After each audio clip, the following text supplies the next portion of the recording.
대한민국 성인의 4대 사망 원인이 뭔지 아세요? 1위가 암이고요, 2위가 심장질환, 3위가 폐렴, 4위가 뇌혈관 질환이래요. 근데 폐렴은 감염병이라고 해도 심장질환이랑 뇌혈관 질환은 어느 날 갑자기 생길 수도 있는 거잖아요. 뇌에 혈액을 공급하는 대부분의 큰 혈관이 지나다니는 통로를 지주막하라고 하는데요. 100명의 환자가 지주막하에 출혈이 생기면 30명은 그 자리에서 즉사한다고 합니다.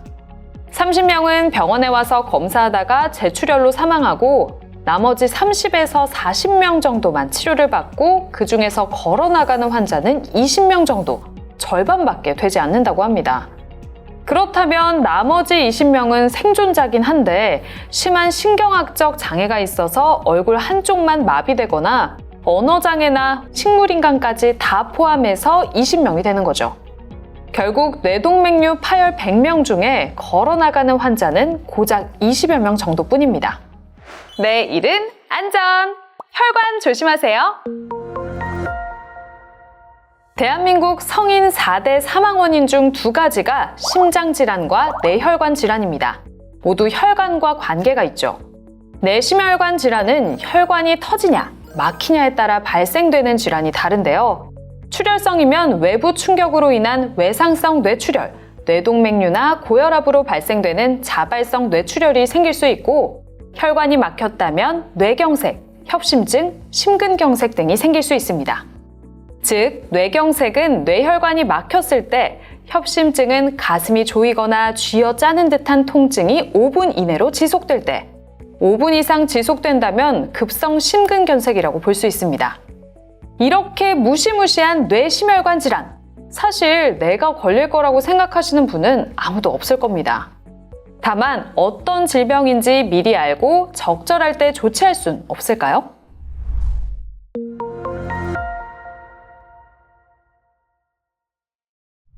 혹시 최근에 두통, 구역, 구토가 있으셨나요? 이런 증상이 뇌출혈 의심 증상이라는 거 알고 계셨나요? 이뿐만이 아닙니다.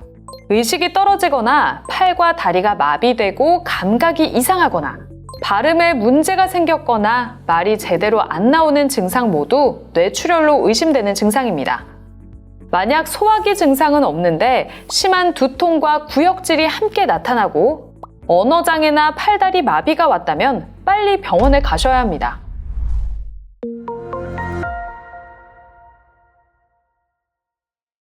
이번에는 저를 한번 따라해보세요. 먼저 팔짝 웃어보세요. 한쪽 입꼬리가 처지지 않아야 합니다. 팔에 힘이 들어가지 않고 처지는지도 확인해보세요. 또 말하기 힘들거나 발음이 어눌해지진 않는지 확인해보세요. 자, 어떠신가요? 이 3가지 중 1가지라도 해당되면 뇌경색이 의심되니까요. 바로 119를 불러 병원으로 가셔야 합니다. 이외에도 한쪽 눈의 시력이 떨어지거나 하나의 물체가 둘로 보이거나 이해 능력이 떨어지고 정신착란 상태가 되거나 무의식적으로 급속하게 안구가 떨린다면 뇌경색을 의심할 수 있습니다. 뇌경색은 발생하면 걷기가 어렵고 근육이 무기력해지거나 마비되는데요. 자기 코를 만질 수 있는지, 똑바로 걸을 수 있는지도 점검할 필요가 있습니다. 실제로 증상이 발생하면 본인은 인지하기 어려울 수 있습니다. 같이 일하는 동료 직원이 이런 의심 증상이 있으면 즉시 119에 신고해주세요. 신속하게 병원에 방문해야 뇌혈관 질환을 치료할 수 있습니다.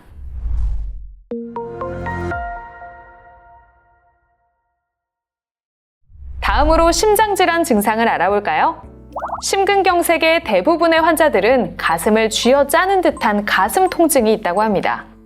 그리고 조금만 걸어도 숨이 가쁜 호흡곤란 증상이 있다면 꼭 심근경색이 아니더라도 심장 기능이 떨어졌다는 신호로 볼 수 있습니다.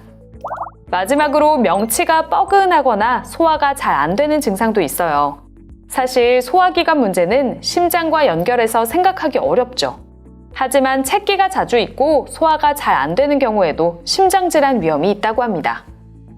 고령이거나 가족력이 있거나 흡연, 당뇨, 고혈압, 고지혈증 등을 가지고 있다면 반드시 의심해 봐야 합니다.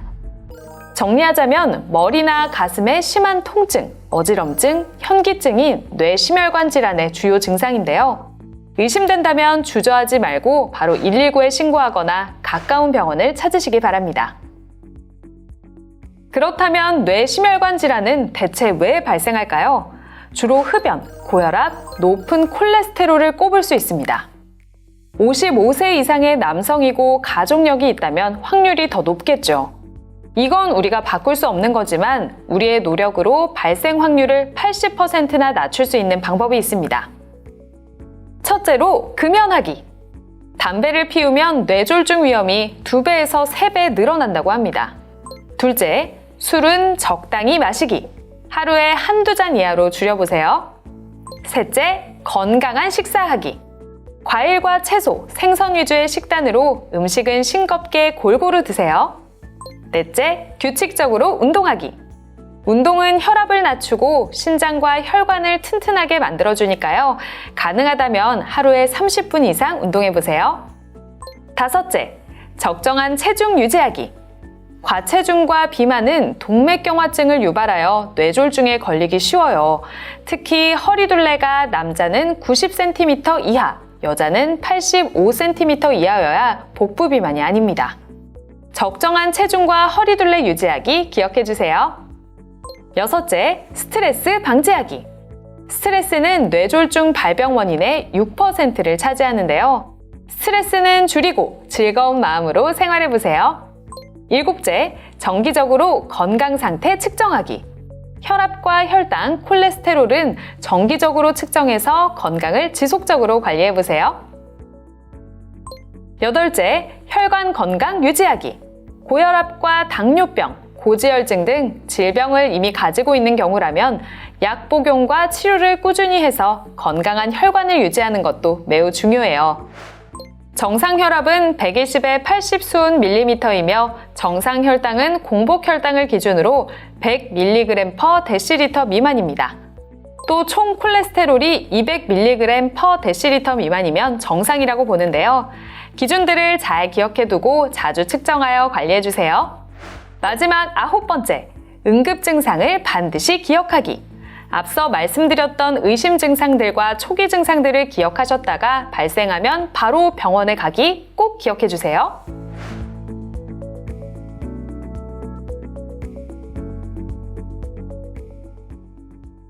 뇌심혈관 질환으로 의심되는 사람을 발견했다면 의식부터 확인 후 바로 119에 신고하고 응급조치에 들어가야 합니다. 갑자기 심장이 멈췄다면 생존율도 10% 미만으로 낮고 생존했다 하더라도 뇌기능 회복률은 매우 낮아서 신속한 심폐소생술이 중요한데요. 심정지 환자가 발생했을 때 목격자가 바로 심폐소생술을 시행하면 생존율은 2배에서 3배 올라가지만 일반인이 심폐소생술을 잘못된 방법으로 시행해서 소중한 생명을 살리지 못하는 경우가 많습니다. 구급대원이 현장에 도착하기까지는 평균적으로 6분이 소요되는데요. 그 사이에 4분이 지나면 심정지 환자의 뇌가 사망하기 때문에 심폐소생술을 제대로 시행해야 환자의 목숨을 살릴 수 있습니다. 그럼 제대로 배워볼까요? 주변에 불이나 위험물이 있다면 응급처치자도 다칠 수 있습니다. 1단계는 반드시 주변이 안전한지를 확인하셔야 합니다. 환자의 의식을 확인할 때는 뺨을 때리거나 몸을 흔드는 등의 행동을 절대로 해서는 안 됩니다. 환자가 쓰러질 때 목뼈나 허리에 상처가 있다면 흔드는 순간 더 큰 손상을 만들 수 있기 때문입니다. 외상이 있는 환자를 무리하게 옮기려고 해도 마찬가지입니다. 우리 몸 중에 가장 단단한 뼈 중 하나인 어깨뼈를 위에서 아래로 두들겨주는 것이 좋습니다. 앞에서 두들기게 되면 장기 손상이 있는 환자의 경우 부상 부위를 더 크게 만들 수 있습니다. 환자의 어깨뼈를 두드렸을 때 반응이 없다면 심정지를 의심하고 119에 신속히 신고를 해야 하는데요. 혼자 계시다면 스피커폰이나 영상통화로 신고를 해주시고 만약 주변에 사람이 있다면 거기 파란 옷 입으신 남자분 119에 심정지 환자가 있다고 신고해주세요 라고 정확하게 지목하시는 것이 중요합니다. 호흡 확인은 환자의 얼굴과 가슴을 보면서 10초 이내로 살펴주셔야 합니다. 호흡이 없거나 비정상적이라면 심정지로 판단하셔도 됩니다. 여기서 비정상적인 호흡이라는 것은 어깨가 들썩이고 목이 당겨지면서 끄끄끄 이런 호흡을 반사호흡이라고 해서 사망 직전의 호흡이기 때문에 주저없이 심폐소생술을 해주셔야 합니다. 의식 확인과 119 신고, 호흡 확인은 동시다발적으로 신속하게 해주셔야 하는데요. 단 4분이 지나면 뇌세포가 죽게 되고 죽은 뇌세포는 아무리 치료해도 회복되지 않기 때문입니다. 환자의 상의가 가슴 압박을 할 때 방해된다면 상의를 벗겨주시거나 가슴 압박 위치라도 노출시킨 다음 실시하시면 됩니다. 가슴 압박은 3단계로 나눠서 설명해 드리겠습니다. 가슴 압박 위치는 젖꼭지 정가운데로 하시는 분들이 많은데요. 장기 손상을 방지하려면 명치에서 손가락 2마디 위로 올라온 곳을 압박해야 합니다. 정확한 압박 위치는 심장을 제대로 압박하고 주변 뼈들의 골절을 최소화하기 때문에 중요합니다. 손은 오른손이든 왼손이든 편한 부분에 손꿈치 부분을 압박점에 댄 다음 다른 손으로 깍지를 끼고 손가락이 갈비뼈에 닿지 않도록 당겨서 눌러주시면 됩니다. 손을 전부 다 사용해서 누르는 게 아니라 손꿈치로 꼭 압박해주세요. 누르는 방법은 환자의 가슴 압박점을 중심으로 어깨 너비로 다리를 벌리고 누르는 팔과 환자의 몸이 수직이 되도록 만들어주신 다음 분당 100에서 120회의 속도로 30회를 5cm 정도 압박되도록 눌러주시면 됩니다. 확실히 와닿지 않으실 텐데 자, 저를 따라 숫자를 한번 세보겠습니다. 하나, 둘, 셋, 넷, 다섯. 자, 이 정도 속도입니다. 가슴 압박은 누를 때도 중요하지만 뗄 때도 누르기 전 상태까지 올라와야 심장에 피가 다시 차게 됩니다. 대부분의 사람들은 환자를 힘으로 눌러서 소방대가 도착하기 전에 힘이 다 빠져버려 제대로 된 압박을 못하는 경우가 많습니다. 압박을 하실 때는 손을 쫙 펴신 다음 반드시 팔에 굽어지는 부분이 정면을 바라보게 안쪽으로 비틀어서 눌러주시는 것이 중요합니다. 팔이 굽어지게 되면 손이 따라 굽어져서 제대로 누르지 못하는 경우가 생깁니다. 그리고 반드시 엉덩이를 번쩍 들어서 몸이 직각이 되게 압박해주세요. 이 심폐소생술, 올바르게 해도 골절과 합병증이 일어날 수 있지만 치료가 가능하기 때문에 이런 것들이 두려워서 심폐소생술을 지체한다면 안 되겠죠. 가슴 압박을 지속하다 보면 힘이 많이 들어서 시간이 지나다 보면 힘이 빠질 수 있는데요. 주변에 있는 동료와 2분 간격으로 번갈아 가며 가슴 압박을 실시해주세요. 지금까지 열심히 우리 몸 이용해서 심정지 환자 살려봤는데요. 이 심정지 환자한테 도움을 줄 수 있는 기계가 있습니다. 뭘까요? 네, 맞습니다. AED 자동 심장 충격기입니다. AED를 사용하는 경우 심폐소생술만 진행하는 것보다 환자의 생존율을 증가시킬 수 있기 때문에 심정지 환자 발생 시 심폐소생술과 같이 사용해주는 것이 좋습니다. 환자가 발생하면 119에 신고자를 지정해주는 것처럼 거기 초록색 옷 입으신 분 안전교육장에서 AED 가져와 주세요 라고 지정해 주시면 됩니다. AED는 다중이용시설에는 설치가 의무화되어 있고 우리 현장에도 안전교육장 등에 위치해 있습니다. 우리 현장 어디에 AED가 있는지 미리 확인하면 이 위급 상황에 신속히 사용할 수 있겠죠. AED는 사용 시 자동으로 음성 안내가 나옵니다. 음성 안내에 따라 실시해 주시면 되는데요. 잠깐! AED 사용 시 환자에게서 손 떼는 순간은 딱 2번입니다. 심전도 분석할 때, 전기 충격을 줄 때, 이 2가지 상황을 제외하고는 끊임없이 가슴 압박 실시해 주셔야 환자를 살릴 수 있다는 점 꼭 기억해 주세요. 심폐소생술을 하다가 환자가 신음소리를 내거나 호흡을 되찾았다면 환자를 회복 자세로 돌려주셔야 하는데요. 환자의 한쪽 팔을 얼굴 옆으로 올려주시고 다른 쪽 팔은 가슴 위에 올려주신 다음 환자를 옆으로 눕혀주시는 겁니다. 환자가 회복을 유지했다 하더라도 최소 30분 이내에는 절대 물도 주시면 안 됩니다.